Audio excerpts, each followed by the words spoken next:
CRM platform లో మనకి ఏమేమి థింగ్స్ ఉంటాయి అంటే ఈ సేల్స్ క్లౌడ్, సర్వీస్ క్లౌడ్. అంటే సేల్స్ ఫోర్స్ అనేది ఒక క్లౌడ్ అయితే ఇందులో మల్టిపుల్ టైప్స్ అన్నమాట. మీ దగ్గర ఉమ్, లైక్ మీ మార్కెటింగ్ క్లౌడ్ అన్నారు. సో ఇవన్నీ టైప్స్ సేల్స్ ఉమ్, క్లౌడ్. సో ఫస్ట్ మనకి చార్టర్ అని ఉంది కదా, చార్టర్ చూద్దాం. సో ఈ చార్టర్ ఏంటి అంటే ఇది సేల్స్ ఫోర్స్ కి ఒక సోషల్ మీడియా ప్లాట్ఫామ్ లాగా. లైక్ ఇప్పుడు ఉమ్. మనకి ఎలా ఫేస్బుక్ ఉందో, ఫేస్బుక్ లో ఏంటి అంటే ఇన్సైడ్ ది సేల్స్ ఫోర్స్ కదా. Inside inside the sales force లో లైక్ ఇది ఒక చాప్టర్ లాగా కదా. ఇన్సైడ్ ద సేల్స్ ఇది ఒక చార్టర్ అనమాట. లైక్ మనకి ఇప్పుడు ఫేస్బుక్ ఎలాగైతే డిఫరెంట్ కమ్యూనిటీస్ ఆఫ్ పీపుల్ వచ్చేసి మనకి కొలాబరేట్ అవుతారో, ఉమ్, సేల్స్ ఫోర్స్ లో సేల్స్ ఫోర్స్ రిలేటెడ్ ఇష్యూస్ గురించి, సేల్స్ ఫోర్స్ ఉమ్, రిలేటెడ్ గురించి కొలాబరేట్ అవడానికి చార్టర్ అనేది ఒక Salesforce related social media platform. Um, okay. And Sales Cloud, Service Cloud వచ్చేసేసి మనము సేల్స్ ఫోర్స్ లో సేల్స్ డిపార్ట్మెంట్ లో వర్క్ చేస్తే అది మనకి ఉమ్, సేల్స్, సర్వీస్ డిపార్ట్మెంట్ లో వర్క్ చేస్తే మనకి సర్వీస్ అవుతుంది. ఆ um. Topics depth, step by step topics ఇచ్చినప్పుడు ఇంకా క్లారిటీ వస్తుంది. Okay. And app exchange. App exchange ఏంటి అంటే మనకి ఇది సేల్స్ ఫోర్స్ కి ఒక లైక్ ఒక ప్లే స్టోర్ కానీ యాప్ స్టోర్ కానీ ఆ టైప్ అన్నమాట. ఇప్పుడు అదే మనకి డెవలప్మెంట్ డెవలప్మెంట్ యాప్స్ కదా. లైక్ మనకి ఏదన్నా డెవలప్ చేయాలంటే ఒక యాప్ ఇన్స్టాల్ చేసుకొని using of that app we can develop things అంతే కదా. డెవలప్మెంట్ యాప్సే, బట్ సేల్స్ ఫోర్స్ వాళ్ళు ఓన్ గా బిల్డ్ చేసిన ప్రొడక్ట్స్ కానీ వాళ్ళు ఓన్ గా బిల్డ్ చేసిన అప్లికేషన్స్ కానీ మనకి ఉమ్, ఇక్కడ యాప్ ఎక్స్చేంజ్ లో అవైలబుల్ గా ఉంటాయి. ఉమ్.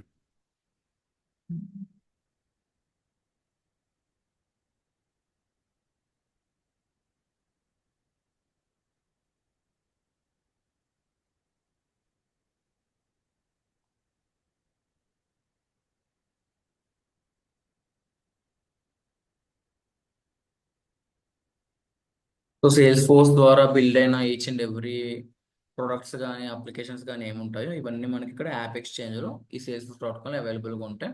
మనం ఇక్కడ నుంచి మనకు కావాల్సిన అప్లికేషన్ ఆర్ ప్రొడక్ట్ మనం ఇక్కడ నుంచి డౌన్లోడ్ చేసుకోవచ్చు. ఓకే. సో అది యాప్ ఎక్స్చేంజ్ అంటే. అండ్ డేటా.com. డేటా.com ఏంటి అంటే ఎంటైర్ సేల్స్ ఫోర్స్ డేటాబేస్ అనేది మెయింటైన్ చేసేది. ఈచ్ అండ్ ఎవ్రీ మన సేల్స్ ఫోర్స్ లో ఎప్పుడు ఏ రికార్డ్ క్రియేట్ చేసినా కానీ ఆ ఎవ్రీ రికార్డ్ అనేది ఒక మెయిన్ డేటాబేస్ లో స్టోర్ అవుతుంది. ఆ మెయిన్ డేటాబేసే డేటా.com. So okay. మనం సేల్స్ ఫోర్స్ లో కొన్ని lakhs of crores of people work చేస్తారు కదా. ఎవరు ఏ కైండ్ ఆఫ్ డేటా ఎంటర్ చేసినా, ఏ కైండ్ ఆఫ్ డేటా మేనేజ్ చేసినా ఆ డేటా వేర్ హౌస్ అంతా ఎక్కడ ఉంటుంది అంటే మనకి మెయిన్ డేటాబేస్ లో ఉంటుంది. లైక్ అక్కడ మనకి సింగపూర్ లో ఉన్న. సో ఉమ్, దాన్ని మనం డేటా.com అంటున్నాం. ఓకే. అండ్ హీరోకు. హీరోకు లైక్ ఎలా వర్క్ అవుతుంది అంటే ఒక చిన్న ఎగ్జాంపుల్ తీసుకుందాం. నేను ఒక చిన్న అప్లికేషన్ అనేది నేను డెవలప్ చేశాను. కానీ ఉమ్, అప్లికేషన్ వచ్చేసి నాకు జావా లాంగ్వేజ్ లో ఉంది. సో ఉమ్, ఇప్పుడు నేను ఆ అప్లికేషన్ ని సేల్స్ ఫోర్స్ లో కన్వర్ట్ చేయాలి అనుకుంటున్నాను. ఓకే. సో ఇక్కడ థింగ్ ఏంటంటే వేరే ప్రోగ్రామింగ్ లాంగ్వేజెస్ లో ఉన్న అప్లికేషన్స్ ని మనం సేల్స్ ఫోర్స్ లో కన్వర్ట్ చేయొచ్చు with the help of heroku dot com. Okay. It will convert other programming languages into Salesforce. Okay.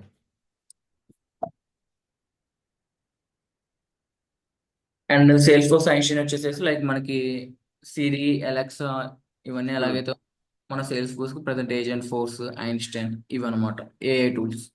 Okay. Site dot com. Site dot com ఏంటి అంటే ఇప్పుడు మీకు ఒక సేల్స్ ఫోర్స్ ప్రాజెక్ట్ వచ్చింది. మీరు మీ ఉమ్, సేల్స్ అప్లికేషన్ అంతా బిల్డ్ చేశారు, కంప్లీట్ అయిపోయింది. ఉమ్, ఈ కంప్లీట్ అయిపోయిన అప్లికేషన్ మీరు రియల్ టైంలోకి పంపించాలి కదా, మీరు రియల్ టైంలోకి పుష్ చేయాలి కదా మీ అప్లికేషన్ని. ఉమ్. మీరు రియల్ టైంలోకి ఎలా పుష్ చేస్తారు అంటే with the help of site dot com. Salesforce sites అని చెప్పి ఉంటుంది. ఆ సైట్.com ద్వారా మనం పుష్ చేస్తాం. ఓకే. సపోజ్ మనకి ఇప్పుడు హనీవెల్ అని చెప్పి ఒక వెబ్సైట్ ఉంది, మీకు ఐడియా ఉంది అనుకుంటున్నాను. ఉమ్, సో ఈ హనీవెల్ వెబ్సైట్ మనకి ఎంటైర్ సేల్స్ ఫోర్స్ ద్వారా బిల్డ్ చేసింది. ఓకే. సో ఈ హనీవెల్ అనేది మనకి ఎంటైర్ సేల్స్ ఫోర్స్ ద్వారా బిల్డ్ చేశారు. సో దీన్ని మనకి రియల్ టైంలోకి ఎలా పుష్ చేశారు అంటే విత్ ద హెల్ప్ ఆఫ్ సైట్స్.com. ఇప్పుడు ఓకే. నేను ఇప్పుడు ఈ హనీవెల్ వెబ్సైట్ ఓపెన్ చేశా కదా. ఓపెన్ చేశాక కంట్రోల్ అని కొడితే మనకి బ్యాక్ ఎండ్ లో ఉన్న HTML కోడ్ అని మనకి సోర్స్ కోడ్ వస్తుంది. ఉమ్, ఈ సోర్స్ కోడ్ లో నేను ఒకసారి చూస్తున్నా, లైక్ సేల్స్ ఫోర్స్ అని సెర్చ్ చేస్తున్నా. సో ఇక్కడ మీరు చూడొచ్చు సేల్స్ ఓకే. ఫోర్స్ సైట్స్.com. సో ఈ ఓకే. మొత్తం ఎలా వర్క్ అవుతుంది అంటే మనం బిల్డ్ చేసిన అప్లికేషన్ రియల్ టైంలోకి పుష్ చేయడానికి మనం ఈ sites.com అనేది యూస్ చేస్తాం. ఓకే.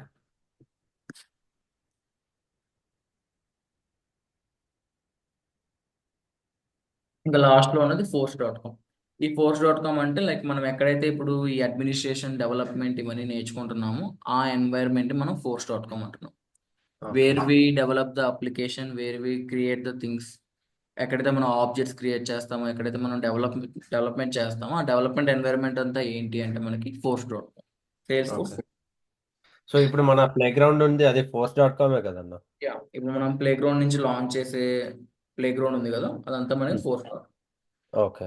సో చార్టర్ వచ్చేసి మనం సోషల్ మీడియా ప్లాట్ఫామ్ ఉన్నాం.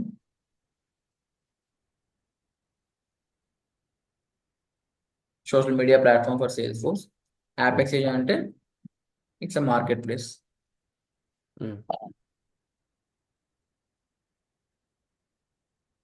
And data.com is stores. database of every record.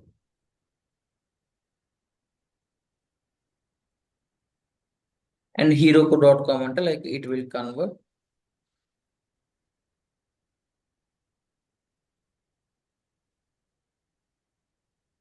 other programming languages into Salesforce. Site store. Deployment.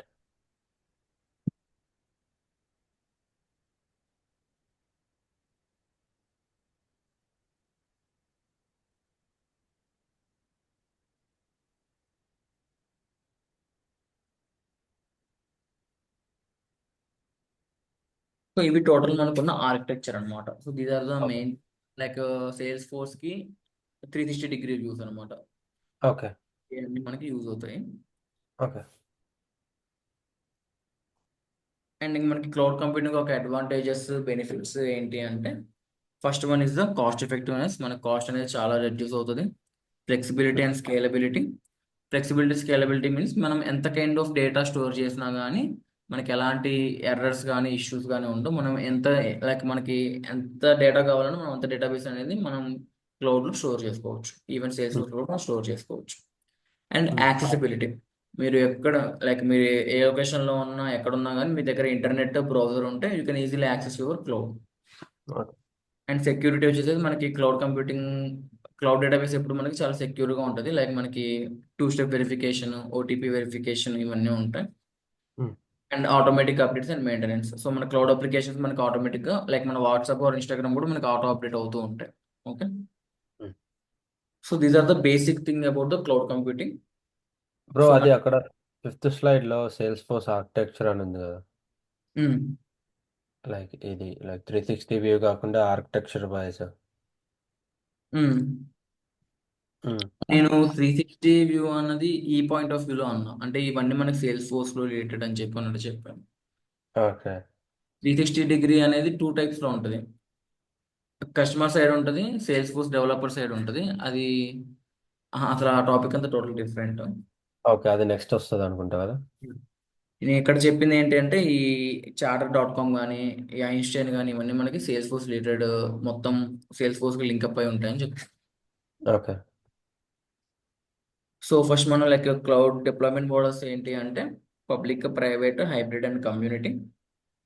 And service models వచ్చేసేసి యాజ్ హార్డ్వేర్ యూస్ చేసుకున్నా, development and deployment tools use చేసుకున్నా, or software as it is ఎలాగైతే provide చేస్తారో same ఆ kind లో use చేసుకున్నా మనకి cloud service models అనేవి వస్తాయి.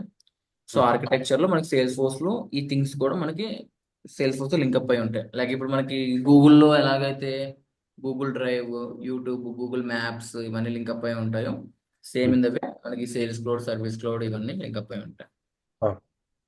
అండ్ ఇవి మనకు వచ్చేసి క్లౌడ్ కంప్యూటింగ్ యొక్క బెనిఫిట్స్ అండ్ వాటి అనమాట. ఓకే.